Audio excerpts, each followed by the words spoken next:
Ravi de t'accueillir. Bah, merci à vous, c'est cool. Et merci à vous de nous accueillir, c'est très sympathique. Eh ben, écoute, avec grand plaisir. On a eu un échange, on en a pas mal parlé de ce projet ensemble. Je trouvais que ça valait le coup de le mettre. Euh, je vais vous laisser présenter. Je te laisse l'animation de Lama. Si besoin, je suis dans les parages, je suis jamais loin. Ok, ok. Très bien, très bien. Bon, bah, très bien, Ok, hein. Alors, je vais juste attendre un tout petit peu de commencer le temps que tout le monde arrive. On va attendre 2-3 minutes. C'est cool. bien sûr, t'attends du monde quoi de chez toi. Tu viens de mentionner les gens, c'est ça? Non, mais même pas. Mais généralement, faut attendre un petit peu, quoi. Là, je sais qu'il y a 2 jours, pareil, il y a une 10 personnes qui venaient d'arriver un peu en retard. Donc ça permet de. Voilà, ça permet. Surtout qu'à un horaire qu'on a l'habitude d'avoir, en général, on fixe la main un peu plus tard. Mais Ouais, ouais, oui, j'imagine que les gens doivent un peu être dans le rush à cette heure-ci en fonction de la situation. exactement, ouais. Ok, mais il n'y a pas de souci, on peut en profiter enfin, tu peux en profiter déjà pour te présenter toi, avant de peut-être de parler du projet, nous D'accord. donner un petit peu ton historique et puis comment t'en es arrivé à avoir cette idée et à Yes. commencer effectivement. Ok, ok. Écoutez, moi c'est Jérémy, j'ai 36 ans. J'ai travaillé dans l'industrie du jeu vidéo pendant 4 ans. Ensuite, j'ai travaillé pour des entreprises américaines basées en Irlande et en Espagne. Et j'ai commencé à m'intéresser au Web3 l'année dernière. Euh, et franchement, ce qui m'a fait pousser à tout quitter et à me lancer dans un projet Web3, c'est marrant, hein. C'est une petite anecdote comme ça, mais novembre de l'année dernière, ma série favorite qui est South Park fait un épisode spécial qui se passe dans le futur et on voit Butters qui commence à parler de NFT. Et j'ai dit, ouais, si ma série favorite commence à parler des NFT, vas-y, c'est bon, quoi, je me lance et je vais faire quelque chose par rapport à ça. Il y a vraiment, c'est ma série favorite après tout, donc c'est cool. Et voilà, donc l'idée est venue comme ça, j'ai quitté mon taf et en janvier de cette année, je commençais à m'intéresser au Web3 et au monde des NFT. Sachant que j'avais des anciens collègues de travail qui ont travaillé pour The Sandbox. Donc ouais, c'était l'occasion, je pense, de commencer à m'intéresser à tout ça. Du coup, on va continuer hein, sur la lancée. Du coup, pourquoi Metabot? Metabot, faut savoir que à la base, le robot, donc c'est un vrai costume hein, qu'on a fait, Metabot à la base, euh, avait été construit en 2019 pour un projet qu'on avait de lancer un bar futuriste en France, du côté de Bordeaux. Et du coup, pour mettre de la valeur ajoutée à ce projet, on avait décidé de designer et construire un costume de robot pour le montrer pour les banques et pour les investisseurs. Du coup, on a commencé en janvier 2020, il me semble, à commencer à voir les banques et les investisseurs. Et genre, février ou mars, je ne me rappelle plus de 2020, bah, le Covid est arrivé. Le Covid est arrivé et du coup, bah, le projet du bar a été compromis. Et on a mis ça en stand-by. Voilà, chacun a repris ses activités. Mais moi, dans ma tête, je savais clairement que Metabot allait servir à autre chose à un moment donné. Et bah, du coup, le Metabot, finalement, est ressorti en 2022 pour le projet de jeu vidéo. Voilà. Et tu peux peut-être éventuellement parler de ton ancien travail quand tu étais en Irlande? Ouais, bah, j'ai travaillé pendant 4 ans chez Blizzard Entertainment. Je suis un gros fan de jeux vidéo à la base. Ça remonte à plus de 15 ans maintenant, hein, quand j'ai rejoint Blizzard. Ouais, voilà, c'était les MMORPG à l'époque, c'était juste un truc de dingue, c'était nouveau. Il y avait EverQuest avant, il y avait Star Wars Galaxy, auquel j'ai joué. J'ai participé à l'alpha de World of Warcraft et du coup, j'avais eu énormément de connaissances dans le jeu. Et j'ai postulé pour la boîte en octobre 2006, il me semble. Non, j'ai commencé à travailler en octobre 2006 pour eux et voilà, du coup, je me suis retrouvé à travailler pendant 4 ans chez Blizzard.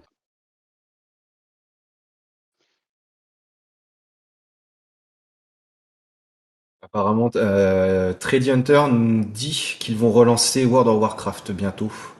Ils vont relancer WoW d'ailleurs. Bah, il est toujours d'actualité. Après, il y a la version classique où il y a la troisième extension qui va sortir. Après, je sais pas, peut-être qu'ils vont faire un WoW 2. Ça me paraît envisageable. Du coup, ouais, vu qu'on fait, on parle, on parle que tous les deux, on va driver un peu les choses avant les questions. Du coup, qu'est-ce que c'est Metabot? Metabot, en fait, c'est un jeu au tour par tour où vous affrontez une autre équipe de robots. Donc, c'est du 3 contre 3. C'est 3 robots contre 3 autres robots. Et c'est au tour par tour. Et c'est du tour par tour dynamique. Le premier joueur qui a réussi à vaincre tous les métabots adverses a gagné la partie.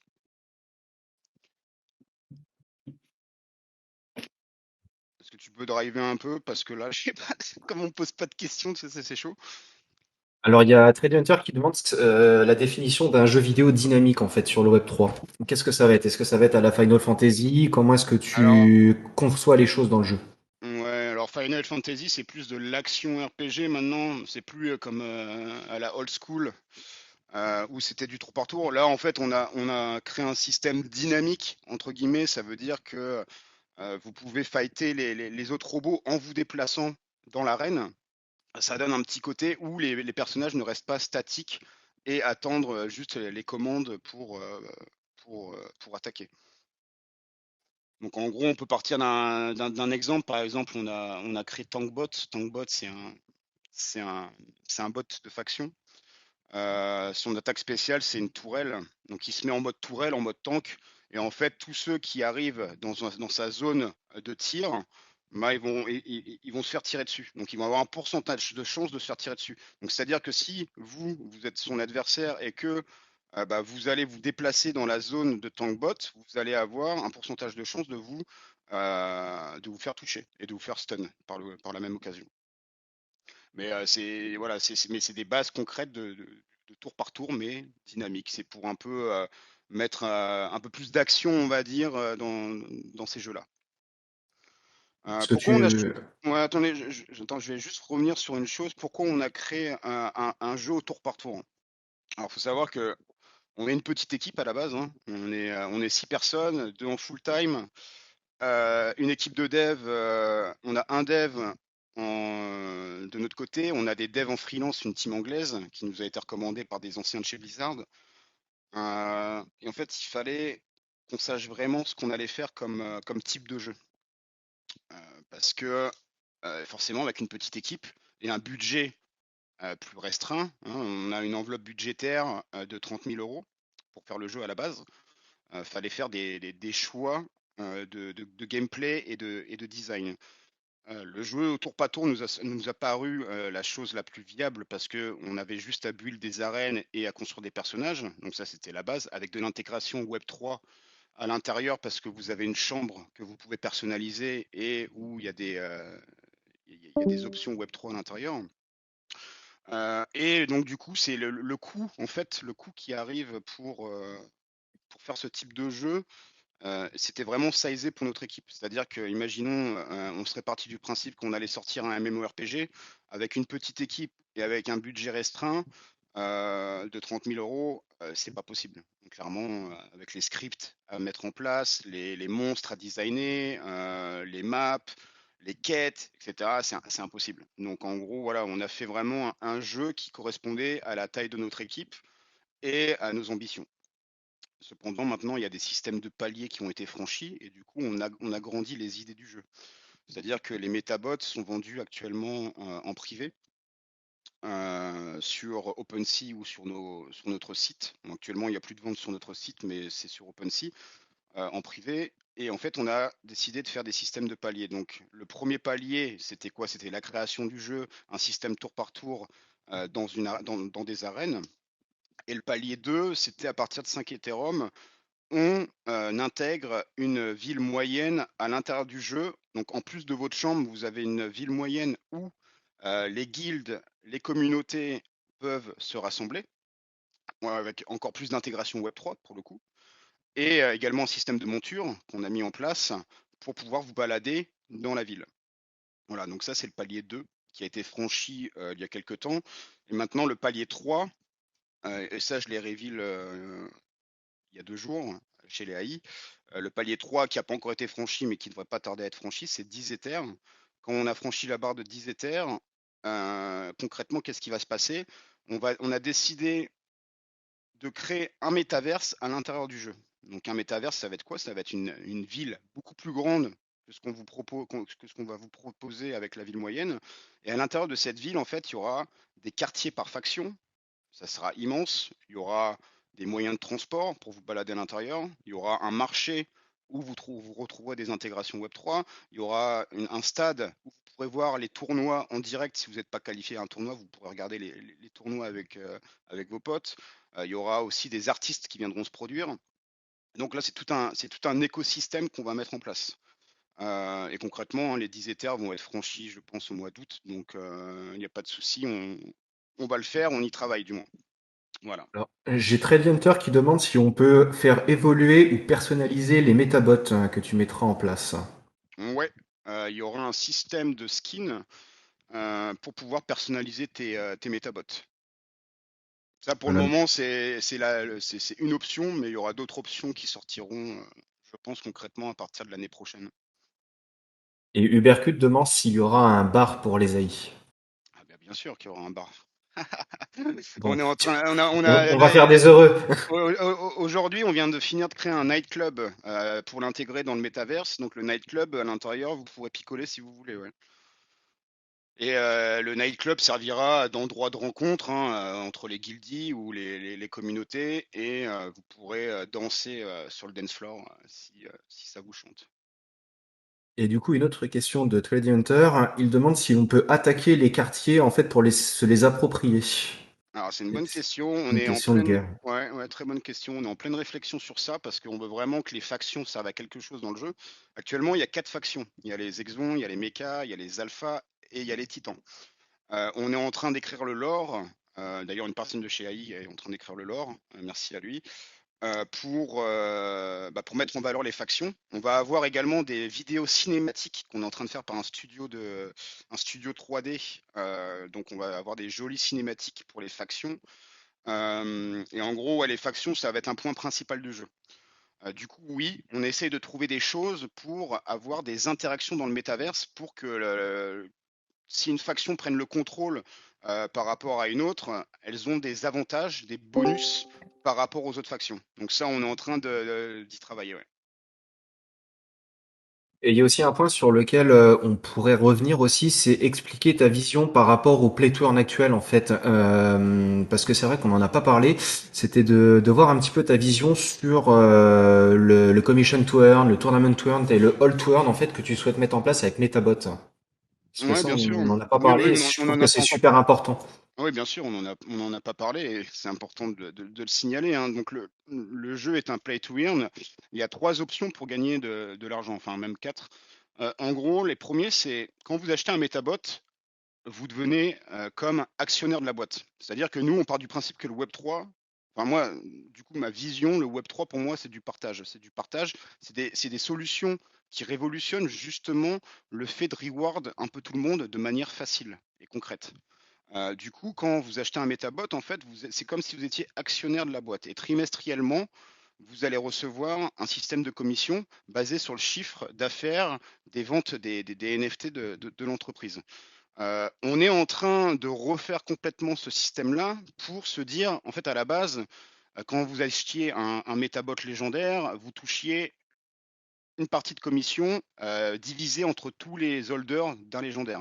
Et en fait, on veut pousser le concept plus loin, c'est-à-dire qu'en fait, là, on part du principe que si vous achetez des métabots, plus vous achetez de métabots, plus vous allez accumuler des commissions et plus vous allez être reward dans le système de commission. Donc ça, c'est le premier point. Le deuxième point, On a décidé de créer également un système de location de Metabot à l'intérieur du jeu. C'est-à-dire qu'en fait, hein, dans le jeu Metabot, vous aurez 4 types de formats. Il y aura mmh, le jeu où vous pourrez vous fight contre l'ordinateur. Vous aurez le mode entraînement également, le mode entraînement où il y aura tous les Metabots disponibles pour que vous puissiez vous entraîner dans la partie stratégie et deck. Et le mode multi et le mode tournoi. Le mode tournoi vous permet de gagner de la crypto-monnaie, mais j'y reviendrai après. Et du coup, il y a un système de location. Vous pouvez louer vos métabots à l'intérieur du jeu.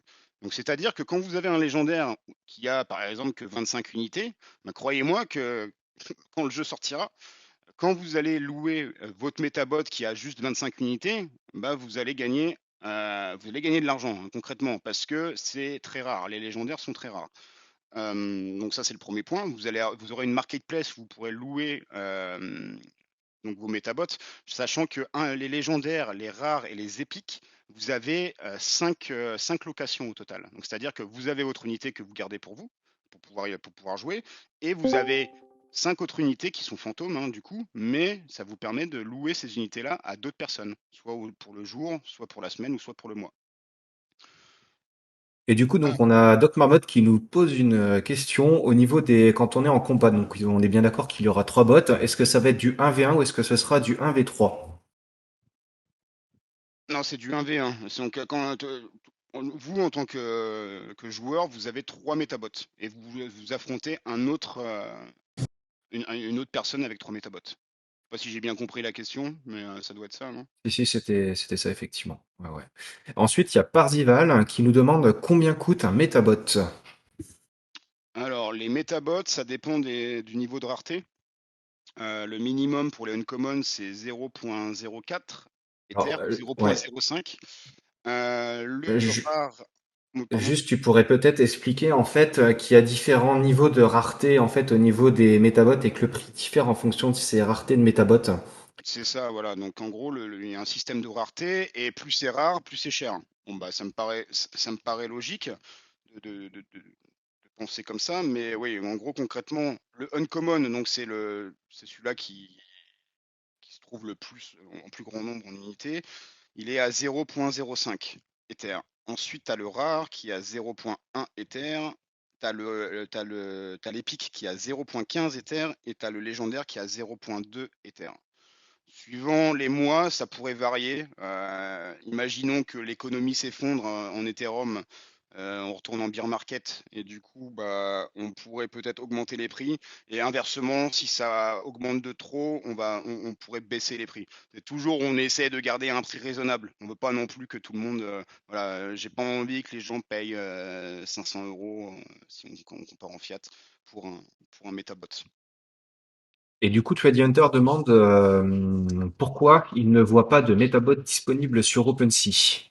Parce que c'est que des ventes privées actuellement et ça restera comme ça pendant un petit moment. Alors, comment tu peux participer à l'achat d'un Metabot? Bah, c'est très simple. Pour le moment, il suffit de joindre le Discord. Et quand tu joins le Discord, il suffit de joindre une faction.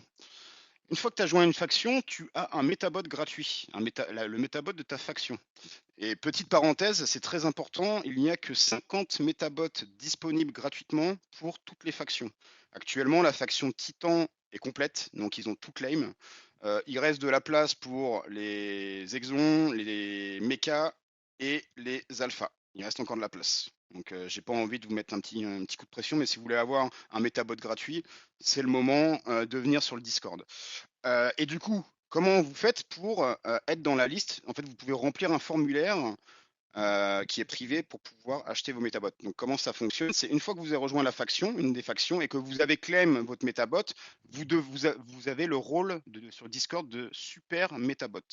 Le rôle de super métabot vous offre la possibilité de participer à l'achat une fois par mois des métabots, mais également vous avez, grâce à ce statut de super métabot, 10% de discount. Donc ça, c'est le premier avantage que vous avez. Il n'y a pas vraiment de système de whitelist où on offre des whitelists à gauche à droite. Ça, j'aime pas ça parce que moi, je trouve que les whitelists au hasard comme ça, les gens, la plupart, ne l'utilisent pas. Ils ont juste gagné une whitelist, ils sont contents et puis ils se barrent. Là, en fait, on est vraiment dans le truc où ouais, bah, vous voulez vous voulez être whitelisté, rejoignez le Discord, les gars, et rejoignez une faction et vous avez votre statut de super métabot. Ça, c'est le premier point. Il faut savoir que donc vous avez 10% de discount en étant whitelisté. Et ça, à vie. Une fois que vous achetez un Metabot, qu'il soit rare, épique ou légendaire, vous devenez VIP. Donc comment vous devenez VIP? C'est en achetant un rare, un épique ou un légendaire. Et vous avez en fait, une fois que vous êtes VIP, vous avez un autre statut.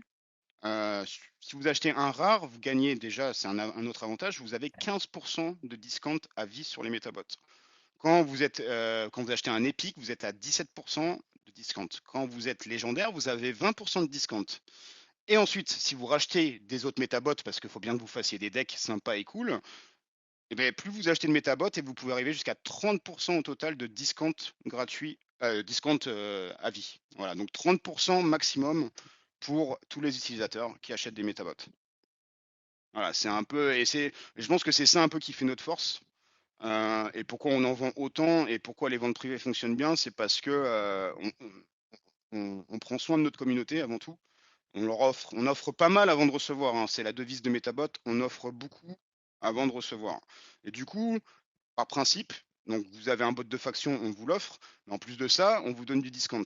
Donc forcément que ça fonctionne bien et qu'on a une communauté qui est certes très restreinte parce que bah, de toute façon le projet vient de commencer, on fait que du gros organique, mais en plus de ça, les gens sont soudés et ils adorent le concept.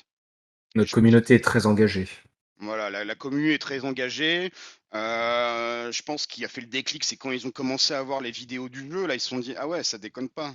Ah ouais, non, ça déconne pas. Mais en même temps, ce qui est bien avec notre projet aussi, c'est que nous, on part pas du principe qu'on espère récolter de l'argent pour pouvoir sortir un jeu. On avait déjà le budget, nos propres financements pour sortir le jeu. Et ça, c'est tout l'intérêt d'un projet, c'est que nous, on avait déjà des réserves d'argent pour pouvoir sortir le jeu, hein. On n'attendait pas de recevoir de l'argent. Là, c'est du bonus en plus. En fait, quand on passe les paliers, c'est du bonus en plus et bah, finalement on va être là à se retrouver à créer un métaverse, mais c'est un métaverse vraiment spécial, hein. Je tenais à le dire parce que vous savez les métaverses, hein, pour moi un métaverse c'est quoi? C'est un monde multijoueur avec des intégrations Web3, sauf qu'on n'a pas envie de faire n'importe quoi avec les intégrations Web3, parce que ça va être la cohue, ça va être ça va être n'importe quoi si en fait on se permet par exemple de vendre des lands à n'importe qui.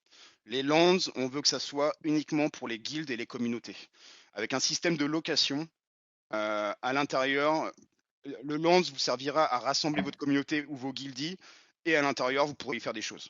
Mais on veut pas que ça soit loué ou acheté à des grands groupes, parce qu'on sait ce que ça va donner, hein. Ça va être n'importe quoi, hein. Et ça, je tenais à le prévenir. Les jeux qui sortent des lands où tout le monde peut acheter, bah, les gars, bon courage pour jouer au jeu après, hein, parce que ça va être ruiné par une expérience catastrophique où l'expérience de jeu, l'expérience utilisateur va être mauvaise, parce que tout simplement, vous allez vous retrouver avec des trucs de cul à gauche à droite, et c'est la vérité, hein, vous allez vous retrouver avec des trucs pornographiques à l'intérieur du jeu.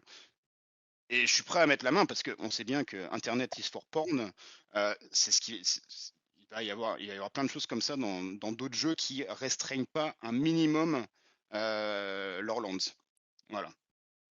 Que je tenais à le dire.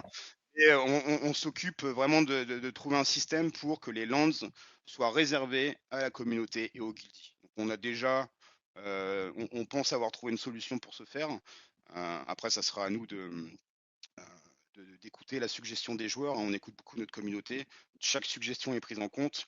Et dès qu'une suggestion nous paraît bonne, eh ben, on l'applique très rapidement. C'est ça aussi l'avantage d'être une petite équipe, c'est que on n'a pas besoin de demander à tout le monde l'avis dans la boîte. Là, non, on est une petite équipe. Si l'idée nous paraît bonne, on l'accepte, on la valide et let's go, quoi. D'ailleurs, en parlant de suggestions, enfin, une question de Tiggy qui demande si on peut créer des factions. Ou est-ce que tu Non, comptes mettre ça en place un jour? non, c'est nous qui intégrons les factions. Non, bah, on peut pas créer de factions. Enfin, je veux dire, dans ce cas-là, ça pourrait, ça devient n'importe quoi. Non, par contre, il y aura d'autres factions de prévues après la sortie du jeu, ouais. D'accord. Ensuite, il y a Marmotte qui nous demande si nous allons adapter nos prix avec l'inflation actuelle. Ouais, bah comme je l'ai dit, moi ça me paraît normal si le prix de l'Ether augmente beaucoup trop, je pense qu'on va baisser les prix. Mais ça marche de la même manière, hein. Si ça descend trop, on adapte les prix en fonction également. Excuse-moi, en fait, non, je parlais pas par rapport au prix de l'Ether. Donc ça, j'ai compris qu'en fait, vous alliez vous caler en dollars. Mais je pense Ouais, que vous avez une boîte et que bah, du coup, bah, faut bien rentrer des billets au bout d'un moment. Et ouais. je voulais savoir si justement vous avez prévu, enfin, si vous alliez adapter vos prix, si demain, je sais pas, le SMIC se retrouve à 2000 € parce qu'on a eu une inflation phénoménale, est-ce que du coup, vos prix allaient suivre ou pas, quoi? Non, je pense pas parce que en fait, il n'y a pas que le système de vente de NFT hein, qui va nous rapporter de l'argent. Il y a le système de skin, il y a le système de lands, il y a le système de monture. Il y a plein de choses qui vont nous permettre de collecter de l'argent. Après, si le SMIC est à 2000 €, pour nous, ça change pas grand-chose en fait, hein. Après, si tous les prix augmentent, ouais, si l'inflation, oui, c'est vrai, s'il y a une hausse de fou, peut-être. Mais pour le moment, c'est pas en... On n'a pas... On n'en a pas réfléchi à cette chose-là, mais pourquoi pas à l'avenir? Pourquoi pas à l'avenir? Mais pour le moment, non, c'est pas d'actualité. Donc, ce sera à prendre en compte plus tard, je pense. Ouais, effectivement, ouais. Après, oui, si, c'est vrai que si les prix augmentent de plus en plus, hein, et ça se voit dans la vie de tous les jours, hein, quand vous faites les courses ou autres, moi, je sais pas, ça a augmenté de dingue. Donc j'espère que les salaires vont augmenter par la suite. Mais après, est-ce que ça va refléter sur le jeu? Pour le moment, non. Alors j'ai Uberkurt aussi qui pose une question par rapport aux différences entre chaque génération, parce qu'en fait on a la 8, la 16 et la 32. Est-ce que tu prévois des choses en fait qui vont différencier chaque génération que tu vas sortir? Ouais, alors faut savoir, donc on a un système de génération. Donc là, on est à l'ère 8 bits. L'ère 8 bits, ça veut dire que les métabots sont designés en voxels. Un voxel, ça fait un peu carré, ça fait marrant, ça rappelle un peu l'époque 8 bits, genre Nintendo. Et en fait, une fois que la collection est full, donc les 10 000 unités sont vendues, on passe à l'ère 16 bits. L'ère 16 bits, en fait, ça sera un peu plus évolué que l'ère 8 bits. Et une fois que l'ère... Donc en fait, qu'est-ce qui change? C'est le skin des métabots qui vont changer. Donc il n'y aura pas de nouveaux modèles, parce qu'on prévoit de sortir 70 modèles au total pour la première année. Mais par contre, ce qui va changer, c'est les skins. Ils seront un peu plus... ils auront une autre patte graphique, si vous voulez, quoi. Ça sera charmant également à voir, mais ça sera pas la même confection.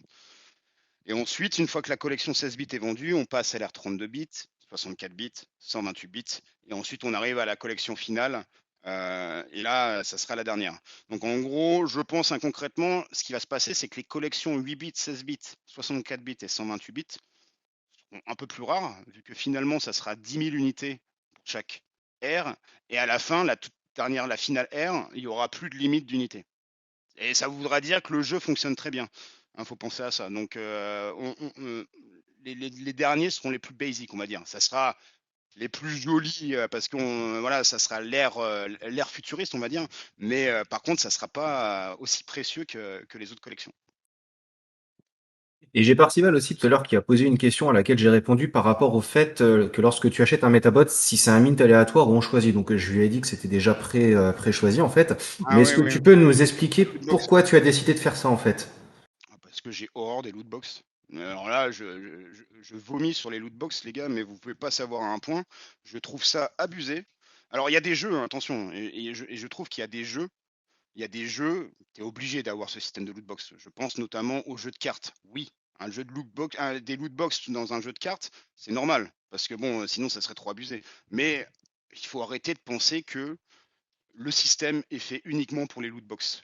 Et ça, je vous en fais ma parole, il n'y aura jamais de lootbox dans notre jeu parce que je trouve ça ignoble.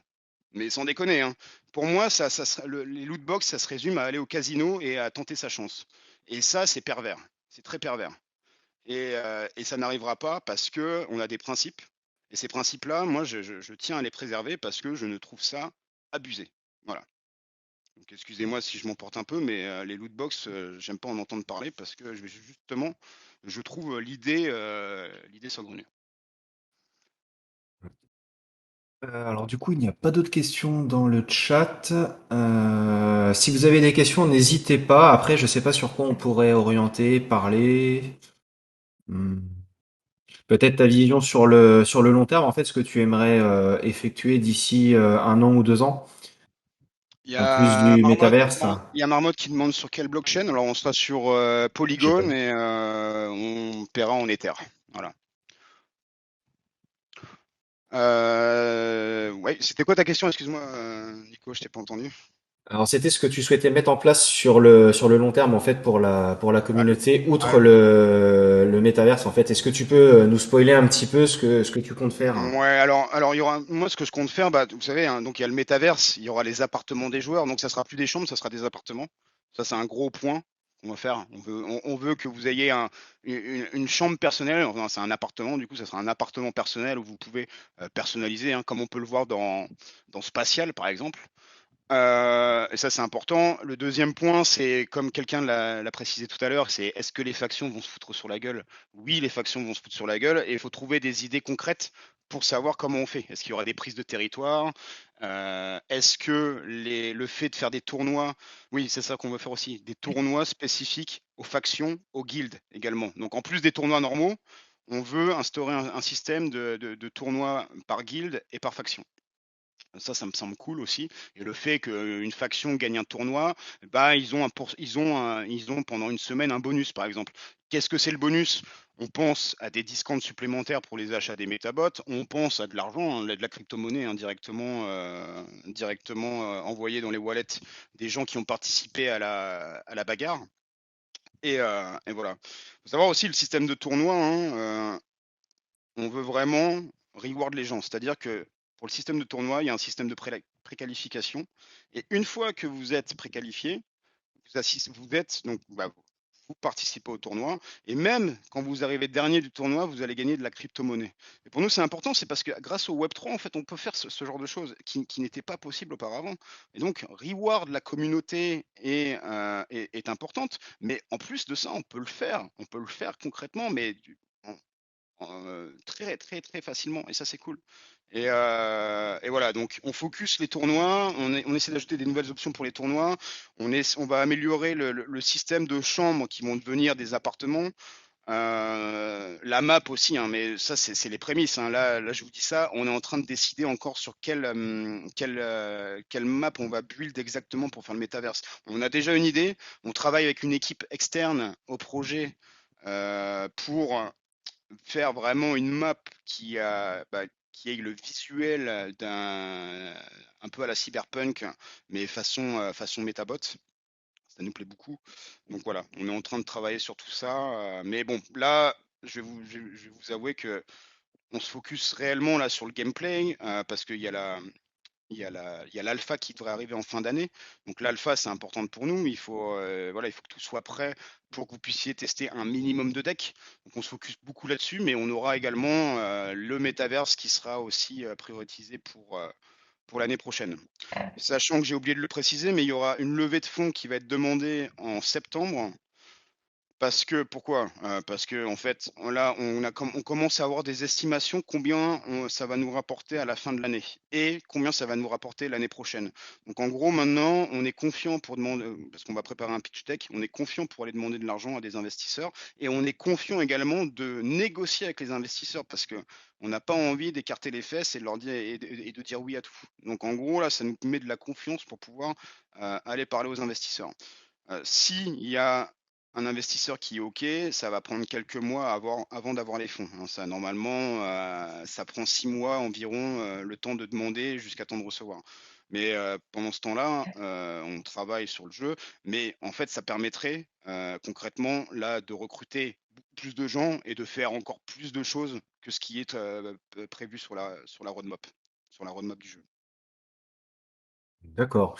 Alors, nous avons Doc Marmotte qui nous pose une autre question. Via quelle mécanique, en fait, est-ce que tu veux mettre en place, par exemple, une tokenomique pour reward les joueurs? Comment est-ce que tu Alors, vois les choses? alors ça, c'est une bonne question. Nous, on part enfin, il y a eu pas mal de discussions vis-à-vis de ça. Et en fait, on s'est venu à demander, mais c'est à la mode de sortir le token pour les jeux. Ouais, tout le monde sort ses tokens et autres. Mais je me suis dit, mais à quoi ça sert concrètement, nous, d'avoir des tokens? Pourquoi on ne trouverait pas un système pour reward les joueurs directement en Ethereum et qu'on se passe d'une tokenomie propre au jeu? Parce que les tokens, c'est très bien, hein. C'est bien pour faire des RCO ou des ICO notamment. Donc pour des gens qui ont envie qu'un projet marche, ils font un RCO et un ICO. Et bah, les tokens, le système de tokens, ça peut fonctionner. Mais pour nous, pour le moment, et je parle bien pour le moment, on ne voit pas on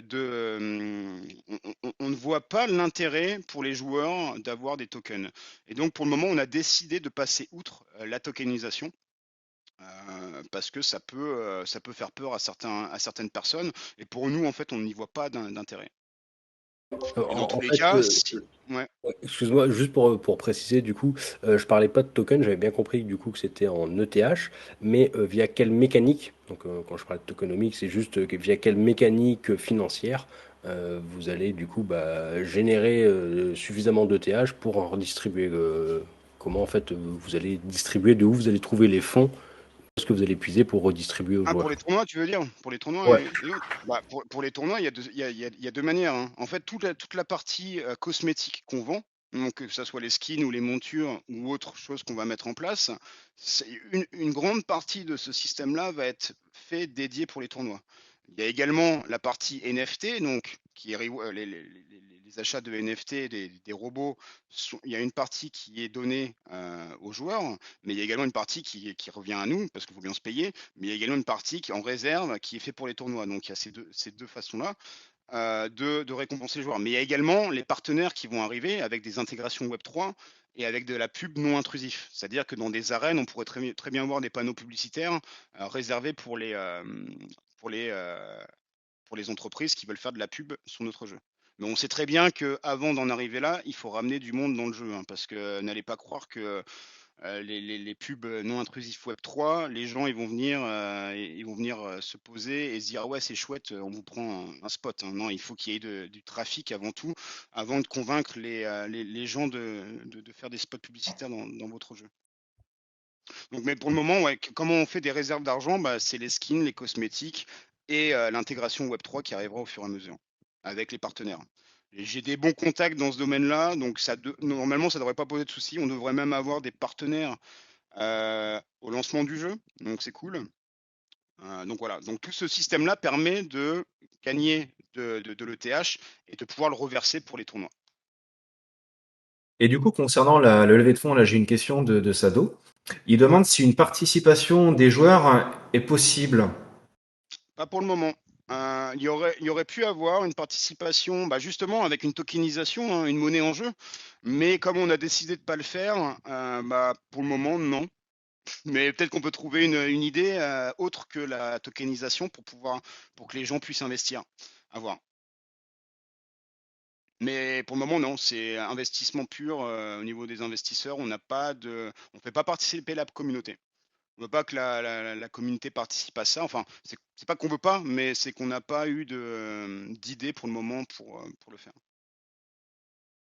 Et il y a aussi un point qu'on n'a pas évoqué et qui me semble aussi important, c'était ton inspiration pour la création des métabots. Est-ce que tu pourrais expliquer donc à la communauté des masques où est-ce que tu puisses ton inspiration pour créer tous ces métabots, s'il te plaît?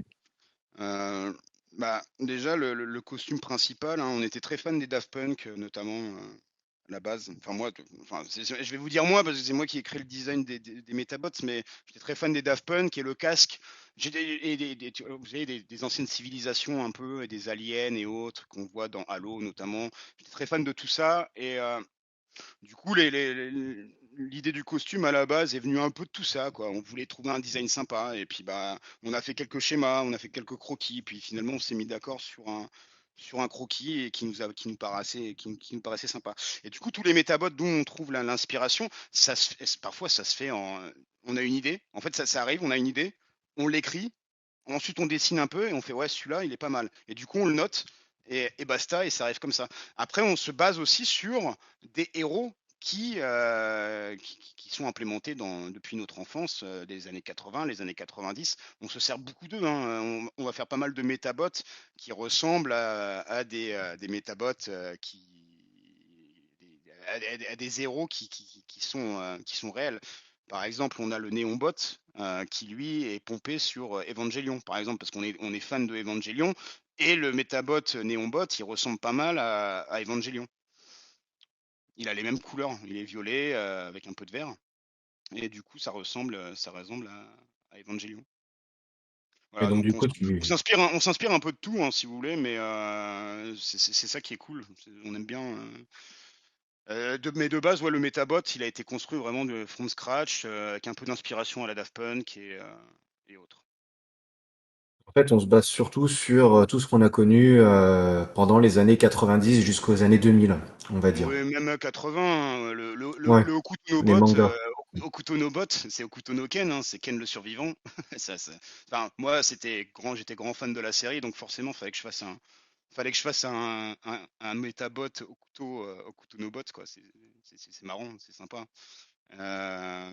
Pareil, mais là, vous allez voir, il y a The Mandalorian qui va arriver, donc c'est The Botalorian, et il va avoir gros coup sur son épaule. Ça, je pense que ça va bien se vendre. Ça va être un épique. Ça va très bien se vendre. Même au niveau des arènes aussi, tu as prévu justement de reprendre un petit peu ce Oui, côté manga, ce côté un petit peu années 80, 90 pour faire justement des mises en scène oui, qui rappellent notre enfance. exactement. Il y a certaines arènes qui seront basées sur Dragon Ball, quoi. Les arènes, moi, quand on me dit arène, je pense forcément, quand j'étais petit, à Dragon Ball, avec les arènes qui avaient les championnats d'arts martiaux. Mais il y en aura un peu pour tous les goûts. Il y a du cyberpunk aussi, parce que là, on a designé 2 maps cyberpunk.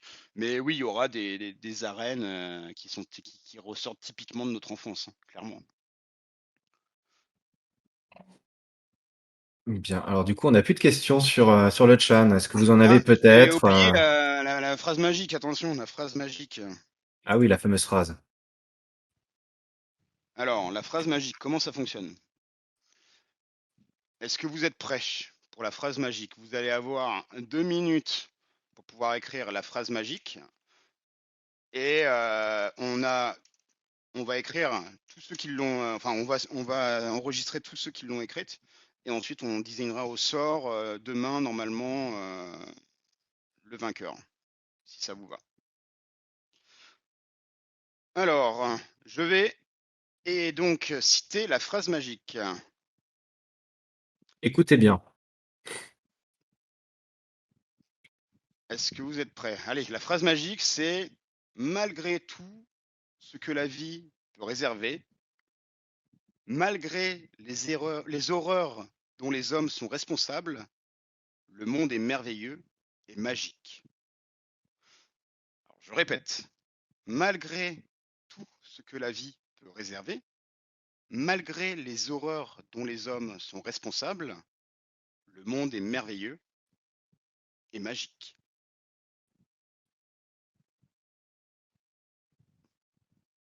Je le répète une dernière fois, malgré tout ce que la vie peut réserver, malgré les horreurs dont les hommes sont responsables, le monde est merveilleux et magique. Voilà, vous avez 2 minutes. Et pas une de plus. Et donc, du coup, on prendra tous les noms des gens qui ont écrit la phrase. Vous avez 2 minutes. Et on tirera au sort demain le gagnant pour le psychobot.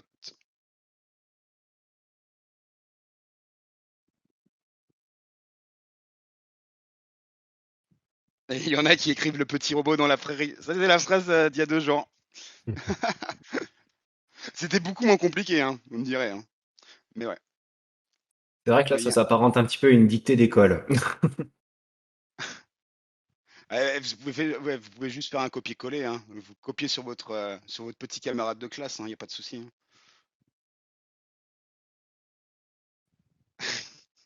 Alors, laisse encore un petit peu de temps. Ouais, ouais, ouais. Ouais. Ouais, laisse un peu de temps, vas-y.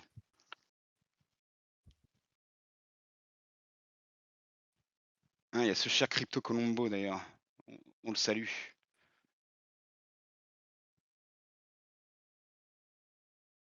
Ah bah ouais, à copier-coller, hein. Allez-y, hein. De toute Oui, façon, mais tout ce qui est écrit peut vous être savez, fait. quand vous demandiez aux nerds de la classe, c'est quoi les réponses là? Réponse B, c'est quoi? Vas-y, dis-le, je te donne des bonbons. Vas-y.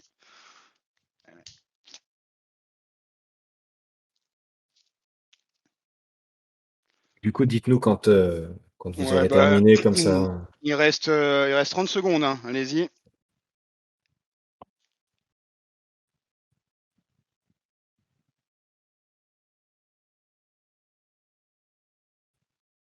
Allez, 10, 9, 8, 7, 6, 5, 4, 3, 2, 1. Let's go. C'est fini. C'est terminé. All right. Bon. Allez, on n'a plus qu'à Allez. copier-coller. Ah non, mais ça y est, là, c'est fini. Il n'y a plus de copier-coller, là. Ça y est. Du coup, est-ce qu'il y a question? Est-ce qu'il y a des questions? On va faire un announcement après, je pense. On le fait en freestyle, on est que tous les deux à parler. On va vous faire un announcement là pour la communauté CryptoMask. Cause you deserve it. Announcement. Attention. T'as pas un petit son de cloche là, Radium?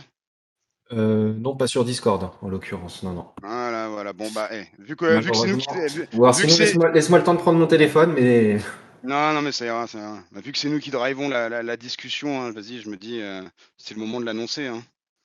tu peux, Alors, vas-y. après avoir vu avec la commu, enfin avec les chefs de la commu, on a décidé d'intégrer en jeu un Metabot CryptoMask. Je répète, on a décidé de vous intégrer en jeu un Metabot CryptoMask parce que vous le valez bien. Voilà. Eh oui. Donc ça va être un Metabot directement, hein. Moi, je trouve le concept, enfin, j'adore le design des MetaMask, hein, des CryptoMask. Concrètement, on sait comment on va le faire, hein. Une capuche avec des bouts de robots de visage déplacés à gauche à droite. J'en parle parce qu'on a plusieurs artistes, hein, qui travaillent sur le projet. Donc en gros, concrètement, on ira voir les NFT que vous vendez et puis on se fera une petite idée de ce qu'on va vous proposer. Et du coup, on a Trade Hunter qui nous demande si tout le monde pourra l'avoir, ce fameux CryptoMask X Euh, Metabot. alors non, parce qu'on peut pas faire X des unités illimitées. Donc ça, on est encore en discussion pour savoir si c'est un rare, un épique ou un légendaire. Mais comme j'avais dit, plus la rareté, plus le taux de rareté est haut, moins il y a d'unités. Donc forcément, va falloir faire un choix. C'est soit vous décidez d'avoir un uncommon ou un rare, et là il y aura assez d'unités pour avoir entre 50 et 100 unités, voire un peu plus. Mais sinon, ça va être encore plus restreint. Est-ce que ce sera un dérivé pour la collection Alors ou non, est-ce que c'est tu pas, peux expliquer un non, peu plus précisément ce que c'est cette collaboration avec CryptoMask? alors c'est pas un skin, hein, c'est vraiment une unité dédiée au jeu. Donc en gros, vous aurez votre attaque spéciale, hein, donc vous devrez d'ailleurs décider du nom de l'attaque spéciale. Par contre, nous, pour un souci d'équilibrage, on peut pas vous demander si vous voulez un mage, un attaquant, un défenseur, etc. C'est pas possible. Mais par contre, oui, ça sera vraiment une unité dédiée au jeu. Donc en gros, vous allez avoir l'unité que vous pourrez choisir dans Metabot le jeu. Super, mais du coup, il sera comment le dérivé? C'est-à-dire, J'ai pas compris non plus la question. Le fouet. Le par dérivé, contre, vous m'entendez? on est Oui, on assez. Vous t'entend. m'entendez? Je vous explique. En gros, le dérivé, c'est souvent quand on fait un amas, on demande au projet s'il est intéressé de partir sur un cryptomasque vierge et de le faire un peu à sa sauce, comme on peut le voir dans la collection Cryptomask dérivé. Je pense que ça passe sur OpenSea. Et alors, ce cryptomasque est mis aux enchères et les fonds sont reversés à une association Ah, caritative qui est choisie oui, par la oui. commune. Ouais, Cryptomat, tu nous en avais parlé. Ouais, le truc, c'est qu'on est vraiment. Pour le timing, faut vraiment qu'on voit quand est-ce qu'on aura le temps de vous faire le design. Mais ouais, c'est prévu, mais pas pour tout de suite. Du coup. Mais c'est prévu, c'est dans les bagages. C'est dans les Voilà. starting blocks. Ouais. Ben, super. Et est-ce que tu aurais éventuellement une idée du nom de l'attaque spéciale que l'on pourrait attribuer au futur Alors méta cryptomask? le nom de l'attaque spéciale, c'est vous qui décidez par contre, hein. Et on est très très ouvert, on est très open à plein de trucs. Ça va être vraiment what the fuck le jeu, hein, faut savoir, hein. Je pense que vous n'êtes pas prêts, mais il y aura vraiment des trucs, ça va partir en délire de fou. Mais c'est ça qu'on veut, hein. C'est un jeu marrant, sympa, et de la bagarre, de la communauté et des guildes. Mais ouais, on est vraiment ouvert à toutes les positions, toutes les propositions. Et voilà. Le but en fait avec Metabot, c'est que vous preniez du plaisir à jouer au jeu et surtout que vous vous amusiez en fait. Avant tout, un jeu c'est fait pour être amusant, c'est fait pour profiter et c'est fait pour passer du bon temps. Et ça, c'est ce que nous on veut retransmettre à la communauté. Exactement.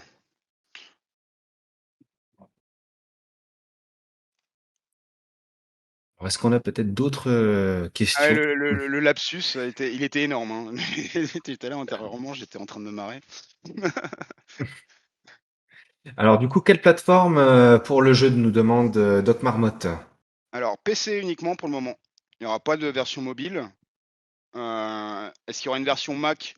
Pas prévu pour le moment, mais on y travaillera, la version Mac, je pense, quand on aura un peu de temps. Mais pour le moment, c'est focus sur PC et ça passe pas via un navigateur internet. Ça, on avait changé il y a très longtemps, mais en gros, ça sera un launcher.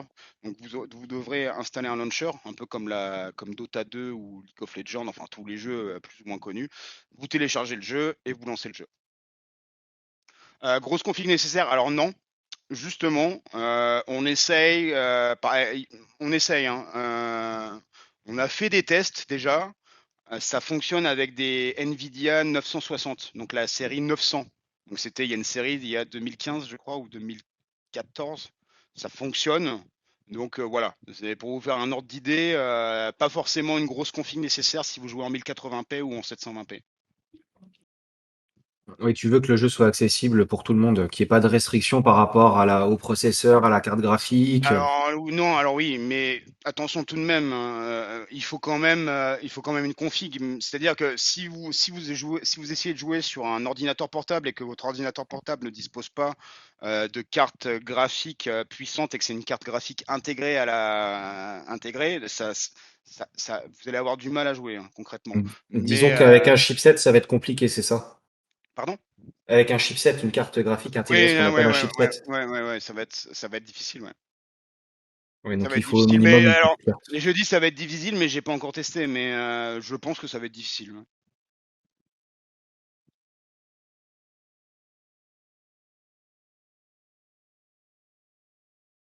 On attend les Alors, questions. Allez-y, hein, surtout n'hésitez on pas. ne peut pas changer de faction. Alors, sur le Discord, non, faites bien attention quand vous faites votre choix, vous ne pouvez pas changer de faction.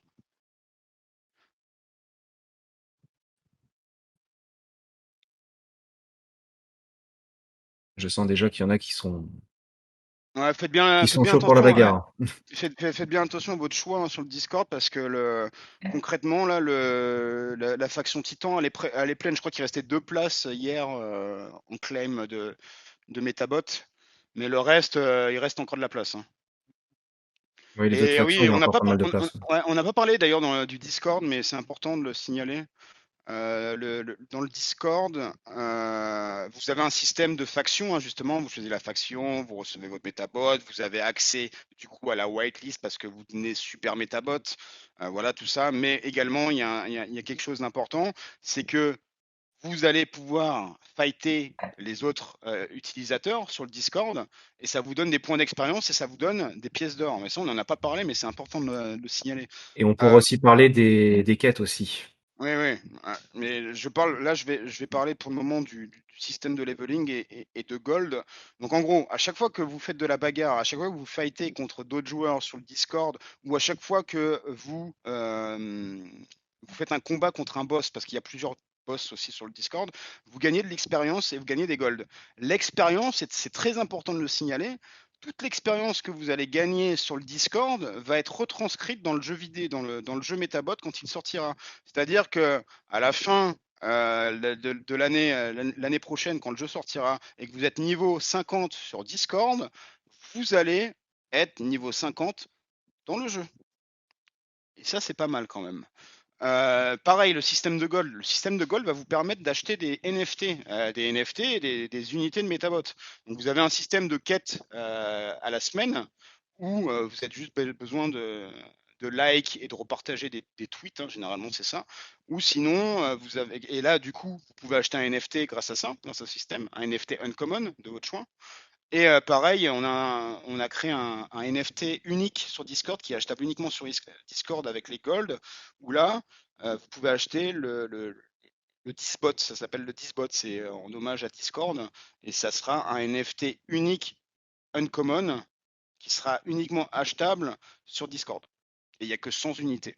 Mais bon, le temps que tout le monde arrive à avoir les pièces d'or pour les 100 unités, il va falloir un petit moment. Est-ce que tu veux parler des quêtes en fait que tu mets en place sur le Discord aussi pour grind des gold? Pardon? Les quêtes que tu mets en place sur le Ouais, bah, Discord en fait. les quêtes, c'est facile, hein. C'est en gros, je dis à les gars, il faut liker, retweeter un tweet. Vous le faites, ensuite vous cochez la croix, enfin la case verte, et voilà. Et puis vous recevez à la fin de la semaine vos récompenses. Pour le moment, on a que ça, mais il y aura d'autres choses qui vont arriver prochainement.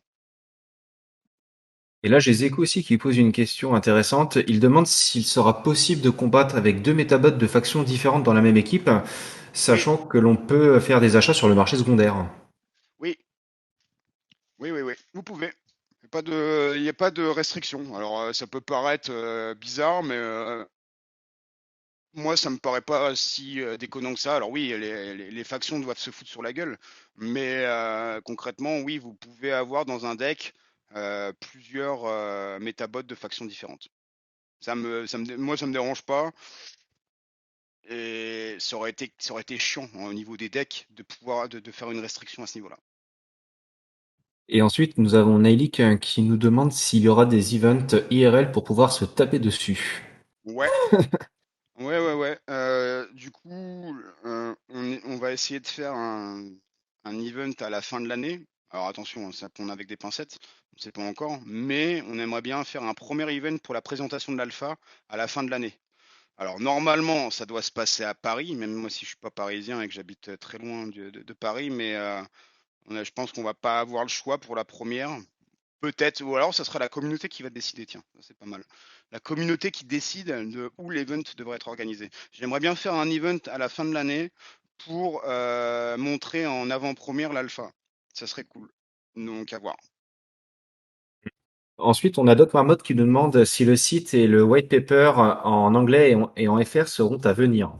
Alors, il est en anglais. FR à venir, oui. Alors, il faut savoir, le white paper n'est plus disponible. Pourquoi? Parce qu'il y a eu plein de modifications, notamment parce que suite au système de faction, au Lord, au système on passe plus par un navigateur internet, etc.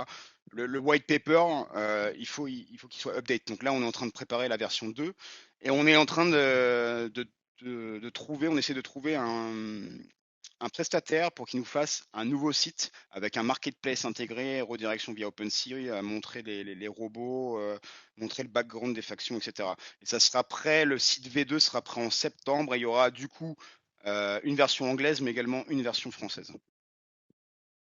Et parce que la communauté, on souhaite l'élargir à l'international. On ne souhaite pas rester cantonné à la communauté FR. Ouais, bah, bien sûr, mais en même temps, c'est normal. C'est un jeu multi où c'est de la baston. Donc forcément, c'est pas que la communauté française. Mais par contre, vu qu'on est français à la base, euh, c'est normal qu'on privilégie au début la communauté française. Mais la communauté anglaise va pas tarder à arriver. Au mois d'août, on commence à faire une communication sur LinkedIn. Et on va faire une communication aussi sur des partenariats avec des partenaires Twitter. J'aime pas appeler ça influenceur, je trouve ça bête d'appeler ça influenceur. Les partenaires Twitter anglais. Voilà, donc on va ramener des guildes anglaises et des partenaires anglais sur le Discord et sur notre Twitter. Alors concernant l'event IRL, visiblement, on a déjà deux membres qui souhaiteraient que ça se fasse à Toulouse. Je pense que ça t'arrange. Ah ouais, non, carrément. Et puis Toulouse, c'est bien, hein, franchement, Toulouse, c'est une ville superbe. Mais bon, c'est voilà, c'est parce que Ah, maintenant, on a la Belgique. ah, Ah, la Belgique, je crois que j'y suis jamais allé en Belgique. Ce serait l'occasion. Mais ouais, Ça pourrait être sympathique. on fera un vote. Tiens, ça serait pas mal parce que moi, concrètement, euh, ça serait bien que ouais, la communauté puisse décider de ça. Tiens. Ouais. Oui, de vous Pourquoi laisser le pas choix, faire ce serait tout à fait ouais, légitime. Ouais. pourquoi pas faire un vote d'ici quelques mois pour savoir. À la Côte d'Azur, c'est magnifique aussi. Oui. C'est différent.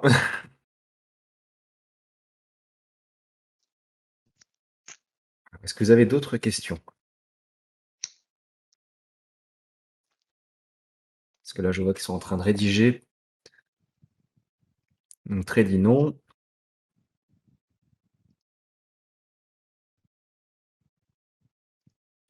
Avez-vous prévu d'embaucher? Et si oui, quel poste? Ah, Bonne question. une question.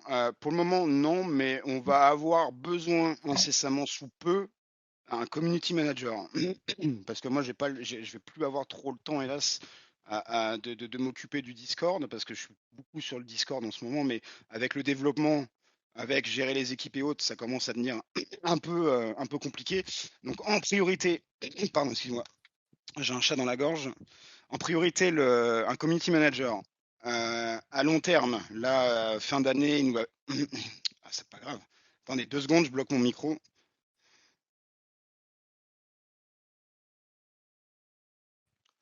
Et en fin d'année, j'aimerais bien avoir un blockchain développeur et un smart contract spécialiste également pour faire des petits trucs en plus. Il faut savoir qu'on travaille beaucoup avec des freelances, hein. On a une équipe anglaise, on a 4 développeurs anglais, on a un développeur pakistanais. Nous, de notre côté, on a Pierre qui est développeur, on a Inès qui est content creator, on a Ilem qui va participer pour les événements, mais qui elle a sa propre boîte de bijoux, de fabrique de bijoux en NFT et en physique. On a Raph qui est QA testeur, mais pour le moment, bah, il n'a rien à tester le pauvre, donc il continue son boulot. On va engager Nico qui s'appelle Xi sur le Discord, qui lui va être un très bon QA testeur parce qu'il a joué à Magic pendant des nombreuses années. Pierre, c'est pareil, hein, il a 25 ans de bouteille dans Magic. Donc nous, tout ça, on est très friands parce que le plus gros, le job le plus difficile, finalement, dans ce genre de jeu, c'est l'équilibrage, hein. Concrètement, on veut avoir plein de decks viables et pas uniquement deux, trois decks qui soient viables. Et pour ce faire, on a besoin d'énormément de feedback de la communauté, mais également en interne, on va avoir besoin de recruter également. Alors, on a Ubercut qui demande si tu as besoin d'aide pour le Discord en tant que modérateur. Ouais, c'est une possibilité, ouais, carrément. Et il nous demande aussi si tu peux nous faire ton CV, Faire mon CV, ton c'est-à-dire. curriculum VT. Va nous dire un Ah, petit peu ce que tu as fait avant Blizzard, peut-être. ah bah, avant Blizzard, j'étais en France. Alors, qu'est-ce que j'ai fait? Moi, j'ai fait un BEP électronique. Donc voilà, petit truc de base. L'école m'emmerdait beaucoup. J'ai décidé de me spécialiser très rapidement en sécurité informatique et en maintenance informatique. Donc, j'ai fait 2 certificats très jeunes. Et suite à ça, j'ai eu l'occasion d'aller travailler chez Blizzard parce que je jouais beaucoup aux jeux vidéo, je parlais un peu anglais, donc ils m'ont pris et let's go. Chez Blizzard, je m'occupais énormément de la communauté, des maîtres de jeu, et je m'occupais également du service client en somme.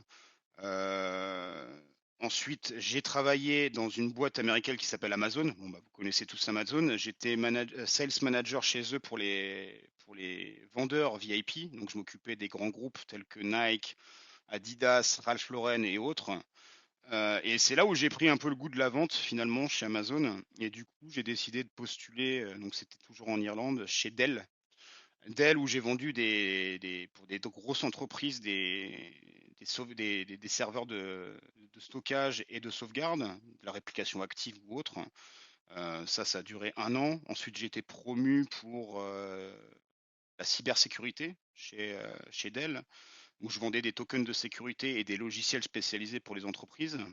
Et ensuite, je suis parti en Espagne travailler chez Oracle, où là, je vendais pour la Suisse romande des bases de données. Et quand je suis rentré en France, j'ai travaillé pour un pote à Bordeaux, où là, je faisais un rôle de web marketer, on va dire.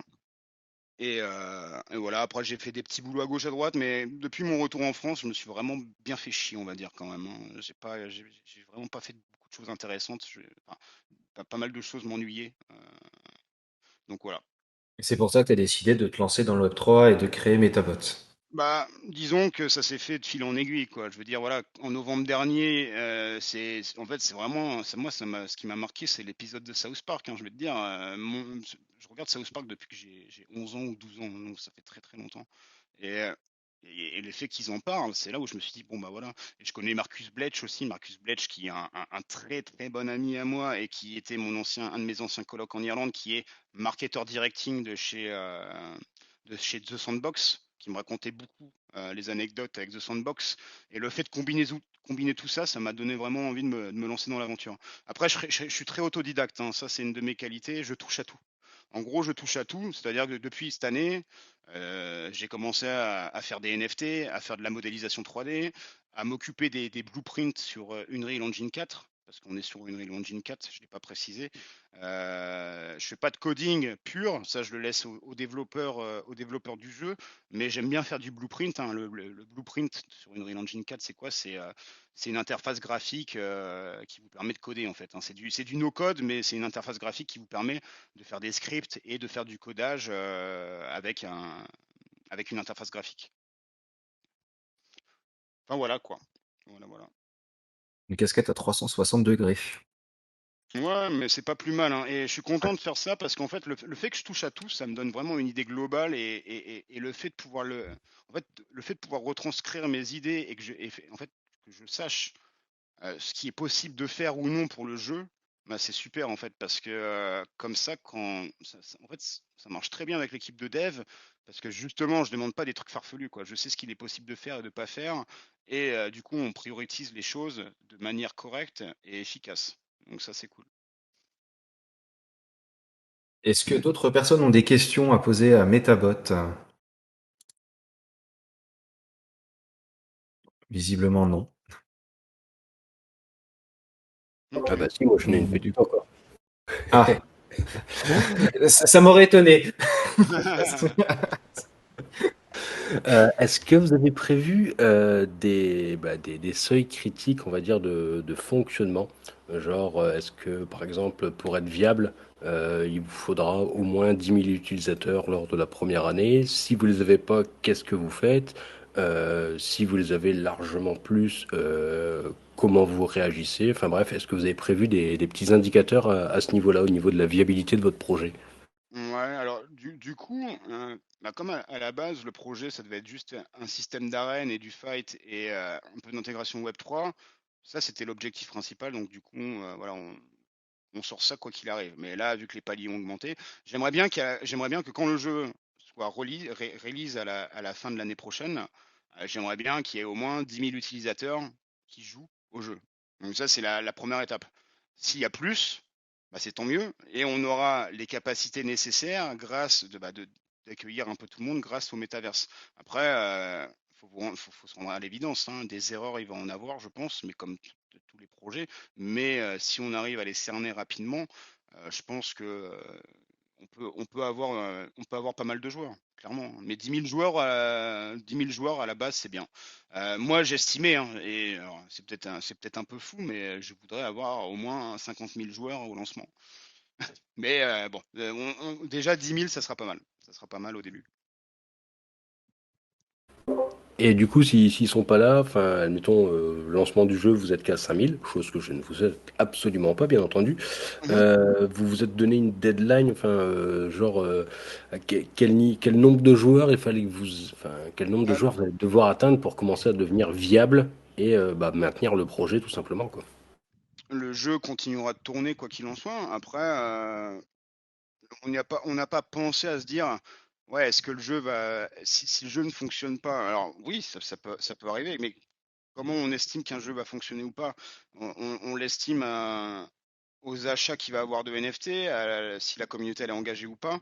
Alors si dans le pire des cas, la communauté n'est pas au rendez-vous, bah, le jeu continue à tourner quoi qu'il en soit. Après, si le jeu est un flop total, qu'il n'y a personne et qu'on ne fait pas de rentrée d'argent, là, je commencerai à m'inquiéter sur notre stratégie, hein, clairement. Mais s'il y a vraiment personne et qu'on n'a plus les moyens de payer les infrastructures, bah, faudra se faire une évidence. Le jeu devra fermer, quoi qu'il en soit. Enfin, c'est ce qui se passe normalement quand un jeu ne fonctionne pas.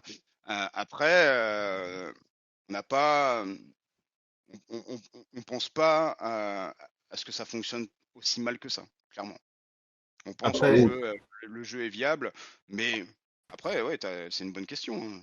Qu'est-ce que ça fait si Ok, tu. parce qu'en fait, je suis en train de penser à une chose aussi qui peut arriver, c'est que bah, du coup, dans le milieu des NFT, il y a quand même énormément de spéculateurs, on va pas se mentir.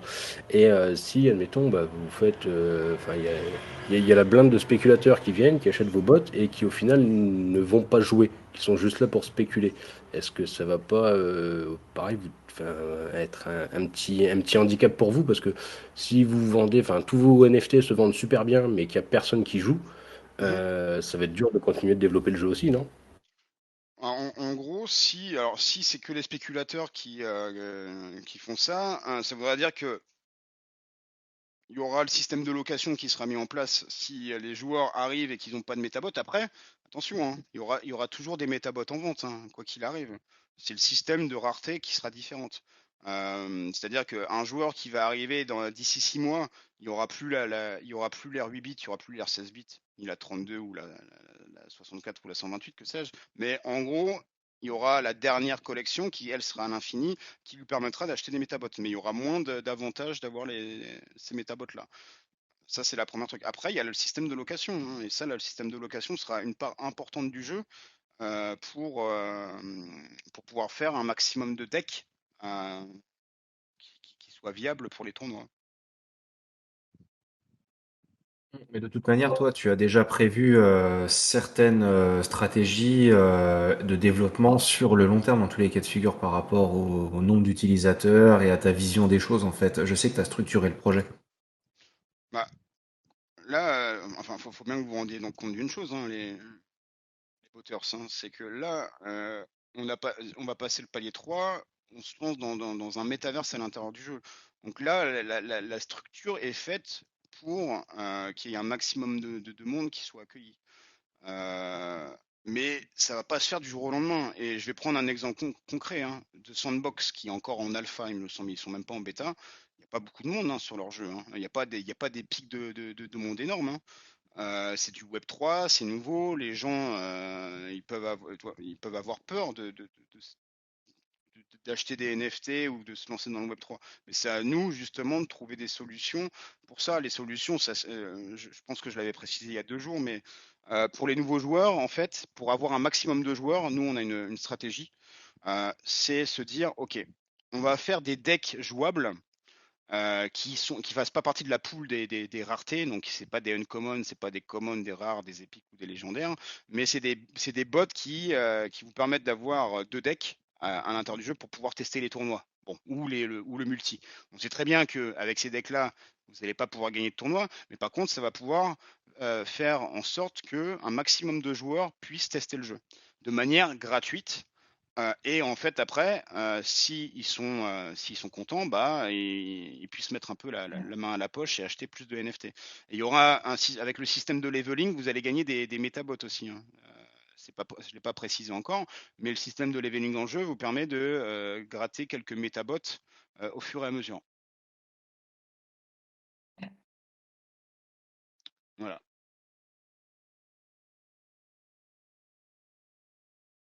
Alors là, j'ai Cryptomat qui vient de dire qu'il allait déconnecter, donc du coup, on lui souhaite de passer une bonne soirée, et puis on le remercie grandement pour Ah, merci à toi, ouais, l'organisation de la main, hein, c'était très sympa. ouais, bah, merci Cryptomat, merci pour l'invite, merci pour la main, c'est super cool, ça fait toujours plaisir. Merci à Marmotte aussi de ses interventions. On se sentait un peu moins seul en conversation. Oui, et Marmotte aussi, hein, je sais pas si j'ai fait une annonce sur le canal. Je ne crois pas. Si, L'attaque chocolat. l'attaque chocolat de Marmotte. Sauf que non. Marmotte, j'ai un truc encore plus what the fuck pour toi, hein. Je pense que t'es pas prêt, hein, pour ton attaque spéciale, hein. Parce qu'il va avoir Ouh. il va avoir ah ouais, non, mais c'est en relation avec le gouvernement, hein.